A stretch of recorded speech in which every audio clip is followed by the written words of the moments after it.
तो last video में हम लोग ने बर्डन ऑफ प्रूफ के कॉन्सेप्ट को स्टार्ट कर दिया था, जिसमें हम लोग ने सेक्शन 104 से सेक्शन 109 तक के कॉन्सेप्ट को कवर कर लिया था। आज की वीडियो में हम लोग डिस्कस करेंगे सेक्शन 110 से 115 के कॉन्सेप्ट्स को। तो चलिए स्टार्ट करते हैं।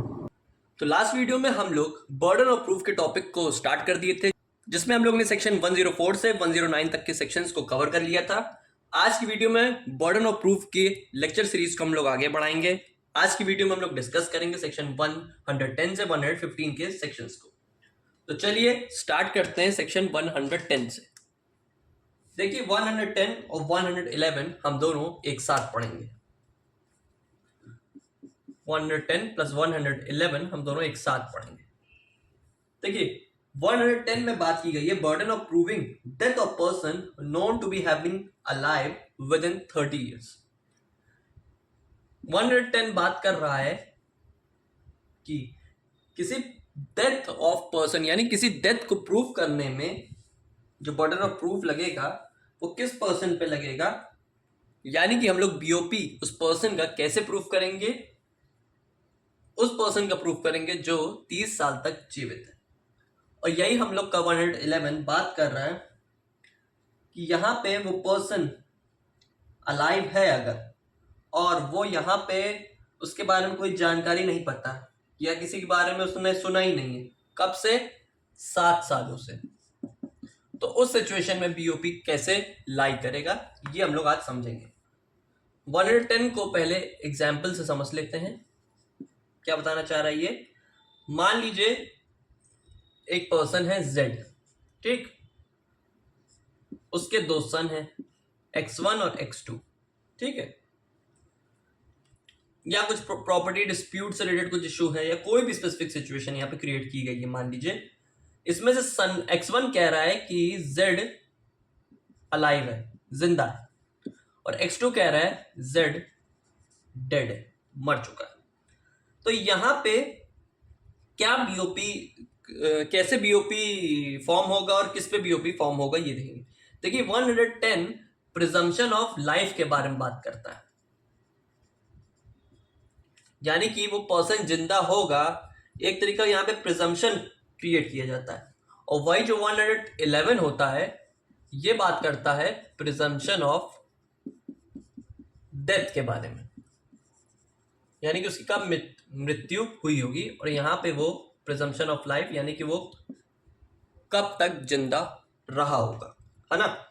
तो इसमें सन 1 सॉरी यहाँ पे X1 यानी कि जो Z का बेटा हुआ वो यहाँ पे कैसे प्रूफ करेगा कि वो अब यहाँ पे X1 है, वो कैसे प्रूफ करेगा कि Z जिंदा है।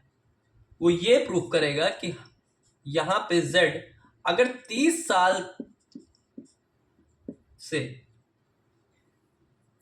यानी कि इन 30 सालों में अगर Z जिंदा है तो ये माना जाएगा कि यहां पे Z जिंदा है।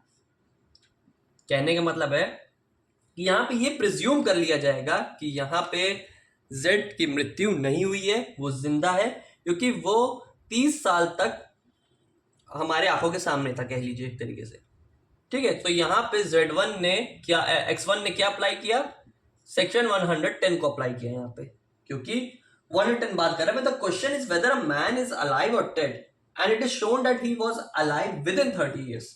ये वो 30 सालों के अंदर अंतराल जिंदा था, ठीक है। तो यहां पे बीओपी किस पे लागू होगा, बीओपी अब चला जाएगा आपके X2 पे। The burden of proving that he is dead is on the person who affirms it. देखिए ये तो कह रहा है ना कि मैं X1 तो कह ही रहा है कि Z जिंदा है, मना कौन कर रहा है कि Z जिंदा नहीं है, X2 मना कर रहा है। अब X2 के ऊपर यहाँ पे बीओपी लायबल हो जाएगा, X2 पे यहाँ पे बीओपी क्रिएट हो गया भैया, ठीक है। अब बीओपी में यहाँ पे बीओपी में Z को डेड कौन प्रूफ करेगा, X2 प्रूफ करेगा। अब बीओपी आ गया X2 के ऊपर, X2 कैसे प्रूफ करेगा कि Z की डेथ हो चुकी है, कैसे, 111 से, अंडर सेक्शन 111 वो इससे ये साबित करेगा कि यहाँ पे Z मर चुका है। कैसे साबित करेगा, आइए पढ़ते हैं 111 को। 111 बात करता है burden of proving that person is alive who has not been heard of for 7 years। वो पर्सन जो 7 साल से जिंदा या फिर देखा या उसके बारे में सुना या कोई जानकारी नहीं प्राप्त हुई है। इसमें क्या हम लोग पढ़ गए थे कि वो 30 साल तक अगर जिंदा है तो ये माना जाएगा कि वो जिंदा है। लेकिन अगर मान लो यहाँ पे सामने वाला कह रहा है कि वो नहीं, वो मर चुका है, तो वो अपने पॉइंट को कैसे प्रूव करेगा? वो ऐसे प्रूव करेगा कि भैया X2 यहाँ पे बोलेगा कोर्ट में कि Z हमको 7 साल से ना दिखाई दिया, नॉट सीन, नॉट हेयर्ड, उसके बारे में कोई ना सुना, किसी ने सुना ना किसी के पास कोई जानकारी है। तो हम इससे ये प्रिज्यूम कर रहे हैं, प्रिजम्पशन ऑफ डेथ यहाँ पे क्रिएट हो रही है अंडर सेक्शन 111 के थ्रू कि यहाँ पे Z2 यहाँ पे Z की डेथ हो चुकी है। ये कौन बात एडमिट करेगा? X2 एडमिट करेगा। कैसे एडमिट करेगा? 111 की हेल्प से, क्योंकि 111 का प्रोविजन बात कर रहा है कि अगर कोई पर्सन 7 साल से जिंदा नहीं है, उसके बारे में कोई जानकारी नहीं प्राप्त हुई है, तो बीओपी अगर आपके पास ऊपर क्रिएट हो रहा है तो आप अपने बीओपी को कैसे शिफ्ट करेंगे? 111 की मदद से शिफ्ट करेंगे। सिंपल सी बात है, 110 से आप लाइफ को प्रिज्यूम करेंगे, 111 से डेथ को प्रिज्यूम करेंगे। तो इसीलिए मैंने आपको 110 और 111 एक साथ समझाया। देखते हैं हम लोग नेक्स्ट सेक्शन पे, सेक्शन 112 को। सेक्शन 112 बात कर रहा है रिलेशनशिप के बारे में। किसके रिलेशनशिप को लेके बात की जा रही है यहाँ पे? पार्टनर्स जो कंपनी के होते हैं, लैंडलॉर्ड और टेनेंट्स के बीच का रिलेशनशिप, किराएदार और मकान मालिक का, और यहाँ पे प्रिंसिपल और एजेंट का रिलेशनशिप को लेके बात की जा रही है, यानी कि एम्प्लॉय और बॉस को लेके। अब यहाँ पे इनके रिलेशनशिप में बीओपी कैसे काम करेगा ये जानते हैं लोग। देखिए, इसमें बताया जा रहा है कि अगर कोई सवाल, कोई क्वेश्चन अराइज होता है कोई भी मैटर पे, किनके? पार्टनर्स पे, लैंडलॉर्ड टेनेंट्स पे, प्रिंसिपल एंड एजेंट पे, ठीक है।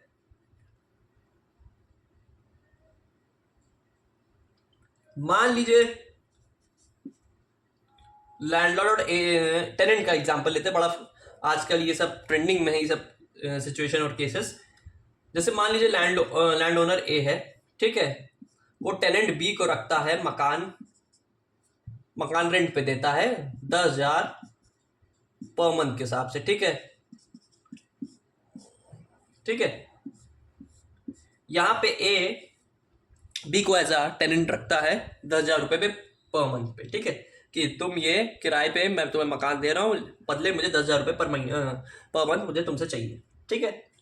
अब यहाँ पे कोई सिचुएशन या फिर कोई कंडीशन पे बी एक्ट प्रॉपर वे में नहीं करता है। मान लीजिए उसने 6 महीने तक प्रॉपर पैसे दिए, 7वें महीने में उसने मना कर दिया, टालने लगा या फिर कोई बहाना करने लगा, कोई भी सिचुएशन अराइज करने लगा, ठीक है। अब यहाँ पे ए इससे बोलता है पैसा दो यार, कब तक डिले करते रहोगे, कब तक डिले करते रहोगे, टाइम हो गया, महीना खत्म हो रहा है।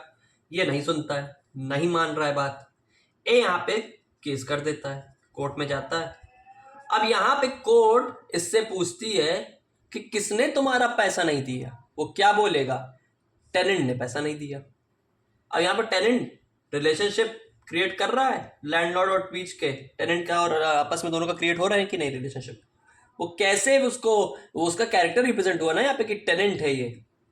लेकिन टेनेंट कह रहा है कि मैंने तो उसको पैसा दिया है, मैंने तो उसको पैसा दिया हुआ है। या मान लीजिए ए का कोई स्पेसिफिक फ्रेंड है सी, उसको इसने पैसा दे दिया है, या कोई भी सिचुएशन यहाँ पे क्वेरी अराइज हो गई है, ठीक है, जिसमें रिलेशनशिप अफेक्ट कर रहा है।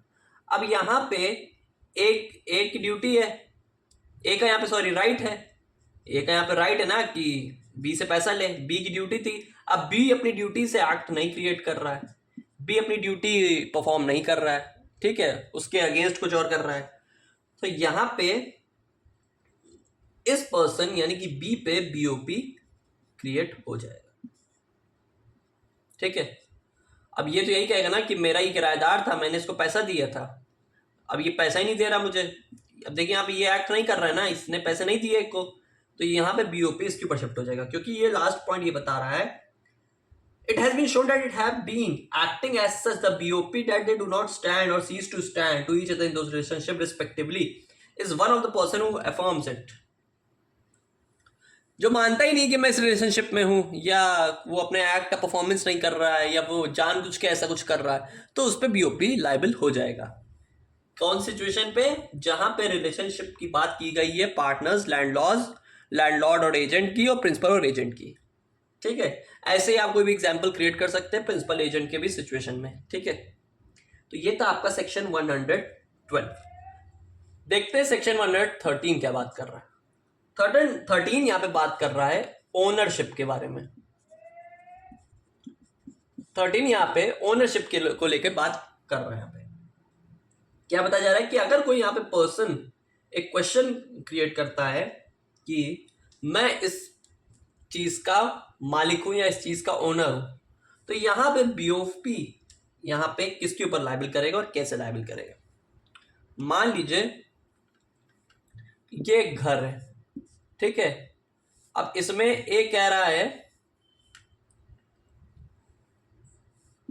यहां पे मैं ओनर हूं, लेकिन बी कह रहा है नहीं, ए इसका ओनर नहीं है, सी इसका ओनर, ए इसका ओनर नहीं है, ऐसा बी कह रहा है, लेकिन ए कह रहा है कि मैं ओनर हूं। अब ए यहां पे क्या प्रूफ कर दिया इसने? यहां पे उसने पोजीशन दिखा दिया, इस घर का उसने पोजीशन प्रेजेंट कर दिया कोर्ट में। ठीक है, अब क्या करेगी कोर्ट? यहां पे इसके फैक्ट को प्रिज्यूम कर लेगी। हम लोग पहले पढ़ के आए हैं, ठीक है। Any direct evidence will be admissible, shall be admissible, यानी कि उसको प्रिज्यूम किया जा सकता है। ए का फैक्ट प्रिज्यूम हो गया, बी अब बीओपी किसके ऊपर शिफ्ट हो गया? बी पे शिफ्ट हो गया ना। अब बी इसको प्रूव करो, कैसे तुम मान रहे कि ये ओनर नहीं है? क्या लाइन बोली लास्ट में मैंने? BOP will lie on that person who affirms that he is not the owner. ये उस पे लाइबल करेगा, ये उस पे अट्रैक्ट करेगा पॉइंट जो ये कहे कि मैं इसका ओनर नहीं हूं, या फिर ये सामने वाले पे प्रॉब्लम क्रिएट करे कि नहीं ये इसका ओनर है, जो अपने फैक्ट को जानते हुए भी, सामने वाले फैक्ट को जानते हुए फिर भी इसको मना करे, है ना। तो ऐसी सिचुएशन पे बीओपी उस पे एग्जिस्ट करेगा, बीओपी उस पे फिर लाइबल हो जाएगा कि आप कैसे कह रहे हैं कि वो ओनर नहीं है। अब तुम अपने फैक्ट को प्रूव करो, बीओपी तो आगे पर चला गया, बर्डन आपके ऊपर क्रिएट हो गया। ठीक है, तो ये तो ओनरशिप सेक्शन 113। अब देखते हैं सेक्शन 114 को और सेक्शन 115 को। ठीक है, यहाँ पे बात करेंगे हम लोग गुड फेथ को लेके। गुड फेथ हम लोग आईपीसी में पहले पढ़ चुके हैं और इंडियन कॉन्ट्रैक्ट एक्ट में पढ़ चुके हैं, ठीक है। और अभी बीएसए में भी पढ़ रहे हैं। क्या बताया जा रहा है इसमें क्वेश्चन, क्या सिचुएशन कि यहाँ पे अगर कोई ऐसा क्वेश्चन अराइज होता है जिसमें ट्रांजैक्शन दो पार्टीज के बीच में हुआ है गुड फेथ में। मान लीजिए ए और बी में कोई ट्रांजैक्शन हुआ है कोई स्पेसिफिक सब्सटेंस को लेके, है ना। दो पार्टीज है, पार्टी 1 पार्टी 2, ठीक है। गुड फेथ में हुआ है यहाँ पे, है ना, ठीक है। एक्टिव कॉन्फिडेंस, तो क्या बताया जा रहा है कि अगर कोई पर्सन यानी कि दो पार्टीज के बीच में जब गुड फेथ में कोई ट्रांजैक्शन होता है, तो जब जो पर्सन कोई अपनी एक्टिव पोजीशन में खड़ा होता है सामने वाले के अगेंस्ट, ठीक है, तो यहां पे जो पर्सन एक्टिव पोजीशन में क्रिएट होता है तो बीओपी उस पे लायबल होगा कि यहां पे वो गुड फेथ में ट्रांजैक्शन किया है, वो पर्सन जो एक एक्टिव कॉन्फिडेंस की पोजीशन में क्रिएट हुआ। ए मान लीजिए फादर है, बी सन है, ठीक, फादर सन का रिलेशनशिप है। अब जाहिर सी बात है फादर को अपने बेटे पे ट्रस्ट होगा, तो जब ट्रस्ट होगा तो यहाँ पे ये बताएगा जिसके बाद पे यहाँ पे ट्रस्ट हो रहा है तो वो यहाँ पे पर्सन एक्टिव कॉन्फिडेंस की पोजीशन में कहलाया जाएगा। कोड ये कहेगी कि वो यहाँ पे एक्टिव पोजीशन के सिचुएशन में खड़ा हुआ है। अब यहाँ पे फादर अपने बेटे को कोई प्रॉपर्टी दे रहा है या विल दे रहा है या जो भी सिचुएशन क्रिएट हो रहा है, तो यहाँ पे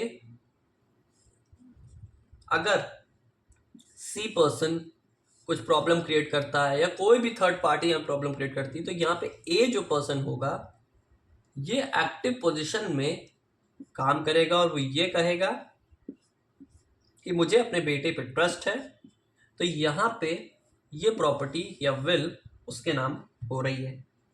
और यहाँ पे जब दो पार्टीज के बीच में ट्रांजैक्शन क्रिएट हो रहा है तो एक गुड फेथ की सिचुएशन क्रिएट हो रही है जिससे आपके बात पे ट्रस्ट किया जाए, तो उसी सिचुएशन में यहाँ पे एक्टिव पोजीशन कहते हैं। ठीक है, मान लो कल को कोर्ट यहाँ पे पॉइंट आउट करते कि आप यहाँ पे एक लैंड यहाँ पे कुछ दे रहे हैं या फिर कुछ भी चीज़ उसको सामने वाले पर्सन को दे रहे हैं, तो आप किस बेसिस पे दे रहे हैं, तो आप ये कहेंगे कि यहाँ पे मैं गुड फेथ पे दे रहा हूँ। गुड फेथ पे कैसे, कि मुझ पे इस पे ट्रस्ट है और यहाँ पे फिर बीओपी का कोई रोल अप्लाई नहीं करेगा। जाहिर सी बात है कि यहाँ पे अगर कोई एक्टिव पोजीशन में है, अब जैसे क्लाइंट एडवोकेट है, अब यहाँ पे क्लाइंट भरोसा करेंगे ना एक्टिव अपने उस पे, अपने वकील पे, तो यहाँ पे बर्डन ऑफ प्रूफ का यहाँ पे गुड फेथ यहाँ पे एग्जिस्ट करेंगे, यानी कि गुड फेथ के ऊपर ही यहाँ पे सारा खेल रचाया जाएगा, है ना। तो ये यहाँ पे सेक्शन 114 आपको बताना चाह रहा है कि यहाँ पे अगर दो पार्टीज के बीच में ट्रांजैक्शन हो रहा है गुड फेथ के अंदर और जिसमें एक पर्सन एक्टिव पोजीशन में काम कर रहा है, तो उस पर बीओपी राइज करेगा और वो यहाँ पे अपने फैक्ट को प्रूफ कर सकता है। देखते हैं इस टॉपिक का लास्ट सेक्शन, यानी कि सेक्शन 115। सेक्शन 115 यहाँ पे कोई बीओपी को लेके बात नहीं कर रहा है, यहाँ पे सिंपली कुछ ऑफेंसेस यहाँ पे बताए गए हैं, उसके प्रिजम्पशन को लेके बात कर रहे हैं।